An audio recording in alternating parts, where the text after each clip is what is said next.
सोने के पिंजड़ा से उड़ा रे सुवन माँ, अरे उड़ा रे सुवन माँ, अरे उड़े के दारे बन जाए रानी के सोहागे, अरे उड़े के दारे बन जाए रानी के सोहागे।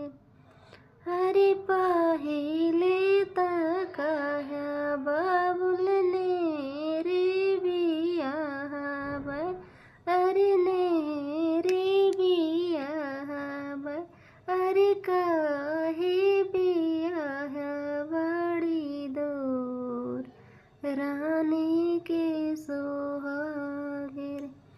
अरे चिड़ै जो होता बाबुल उड़े घरे आउता, अरे उड़े घरे आउता, चाहे कितना बियाहे होता दूर रानी के सोहागे।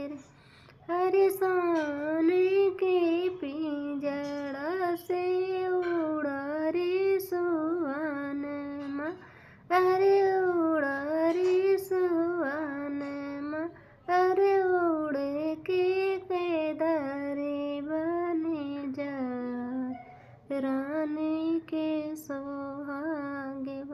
अरे उड़े के दारे बने जाए रानी के सोहागे।